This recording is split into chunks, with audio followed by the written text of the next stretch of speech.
Hi.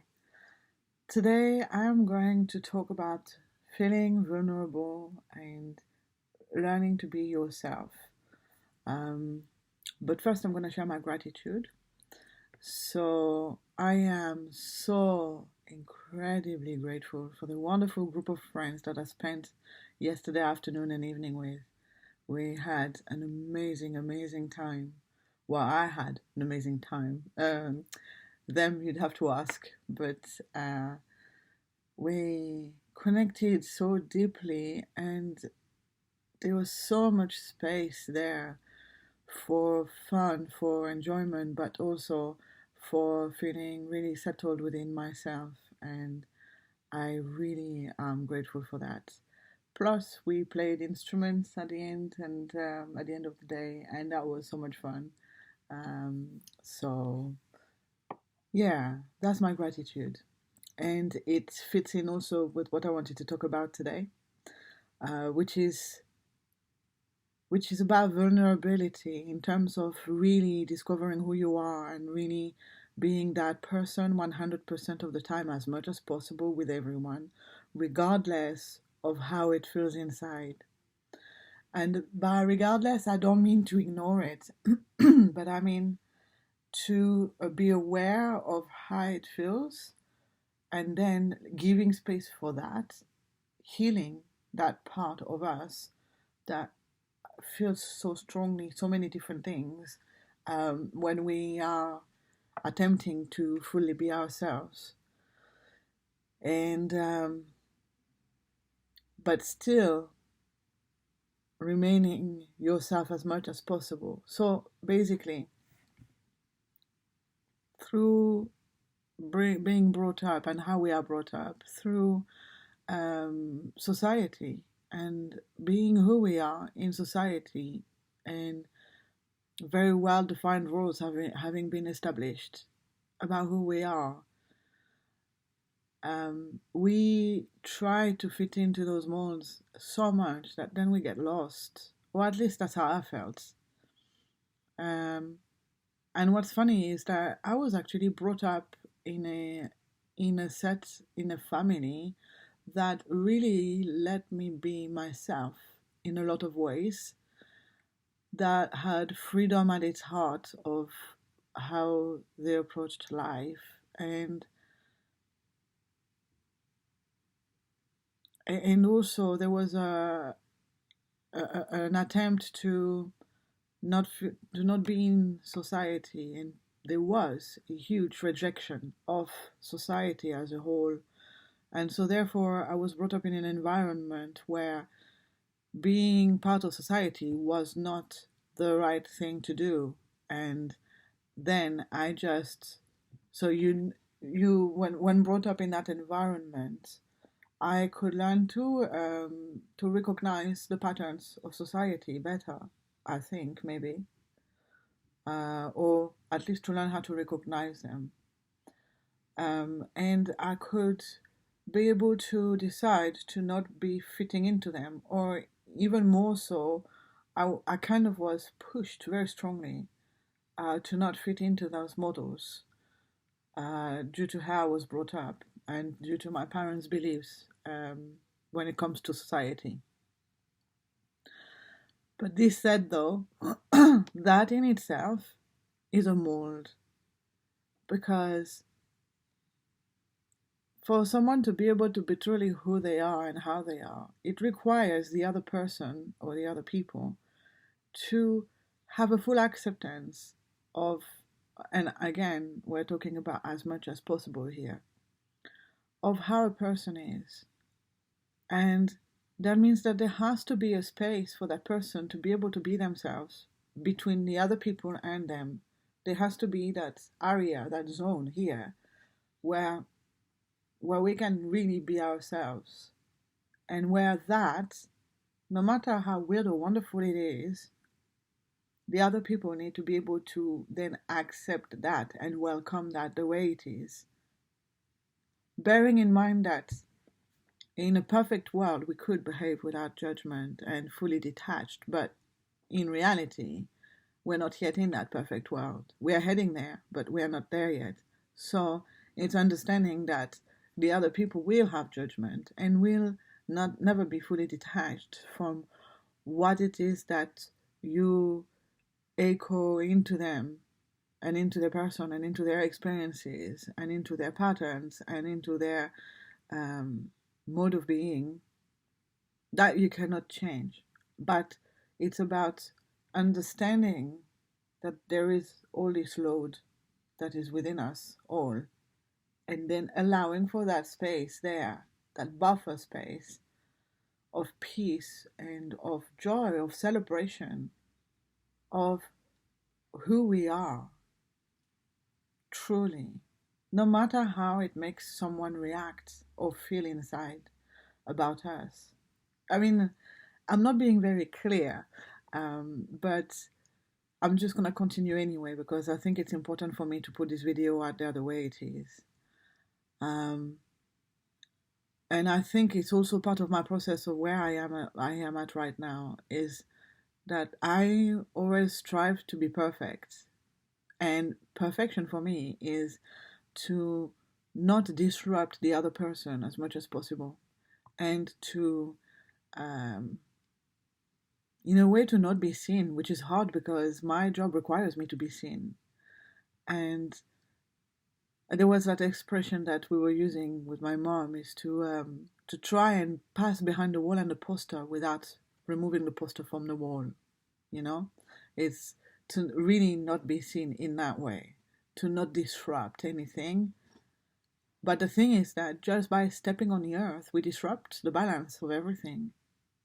Just by breathing, we disrupt the balance. Just by being, we disrupt the balance because we add an amount of energy. And so, no matter what, the poster cannot stay on the wall just by us existing. But so many of you may know by now that I'm doing a Kundalini Yoga teacher training course. And so there was an episode that I mentioned in another video about me feeling very angry. And I'm really seeking out now to understand better, like there is light is being shown to me to look into how emotions function in a body, because I know if I don't heal my emotions and if I don't keep my emotions in balance, and I don't mean by that to repress them, I mean by that my emotions are healthy enough that they are coming into balance. If I don't do that, then what I know so far is that emotions then will make your body sick and your mind sick and creates stress. And they are emotions, when they're out of balance, I feel like tainted glasses that you put on. And then the reality completely changes. So we disconnect so much from reality just by having such an out of balance emotional experience. So I'm always looking, and I've been working on emotions for a long, long time, since I was a teenager, in fact, reducing stress through expressing emotions, releasing them, but through expressing them. So, like, if I'm sad, I'd cry. If I'm angry, I'd hit a pillow or a mattress. If I'm scared, I'll shake. But it seems that there is this place within us that we can reach, this awareness, this higher consciousness level, where we can function from there. And then emotions may lose their power on us, but I am not yet so clear as to how or why. But that is basically how meditation works and how healing works, I guess. There is also work that can be done on emotions through tapping techniques, like I do with my clients, which is that it removes energy blocks on the flow of energy in the system through the meridians, like in Chinese medicine. And by releasing these blocks, the emotional, like your attachment to the emotion of the event that was creating trouble, disappears. And so that's another way of working with emotions, where you're not actually really expressing them the way that the body is built to express emotions, but going at an energetic level and removing the knots and blocks that are on the meridians created by those emotional imbalances due to those traumas or past troubling experiences. So I basically was wondering how it all works because okay, so you are doing meditation and you are shifting your awareness and you are moving away and creating again a buffer zone between the emotion and yourself so that you don't feel the emotion so strongly anymore and it doesn't affect you so much anymore. And so I had that moment where I was so angry 2 weeks ago, I think it was now. And I said to my teacher, so I I had that moment where I was so angry, I could feel inside where the like how the anger was feeling on me and like the place where it was. And I could have, if I had wanted to, I felt I could have tried to step away from that zone. Um, but it just, first of all, it kept pulling at me and coming back if I tried, because obviously I have not practiced that muscle hard enough yet that I can actually shift from the raw of the emotion yet, I guess. But also, I was asking him what happens to the emotions after if we meditate and we step away from it. Do those emotions then still have the potential to harm our body or not? And still have the potential to basically create blocks. And I was explaining how I could not understand why I was getting so angry to begin with, because true detachment really would have allowed me to not get so affected at that moment in time, at that point, and not feel that anger so strongly. And so he said to me, "That's because you are hard inside." and I'd, I thought it was so funny because if you say that to someone, they'll go like, "What? Oh no! Oh, that's not good." Like it's an insult almost.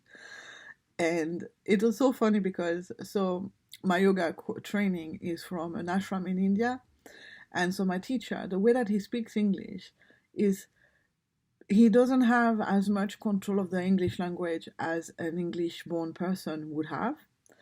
But at the same time, it also means that his words are always so much more perfect and spot on to really encompass the vibe of what he's trying to say in a way than if he had been born into English, the English language. And so basically, he said, "I'm too hard inside and I need to become soft." And so I was thinking about this, and I'm like, yeah, I need to be soft because I need to not be so like the hardness inside. It could be like a protection, and it definitely is for me. And it could be also the mind that is fixed, and so it could be the softness that would be about flow, but also the softness that would be about love. So basically, I was brought up in a family where life was shit, life was gonna be shit, life is hard, and it is normal, and that is how life is, that we go through life and life is shit and life is hard.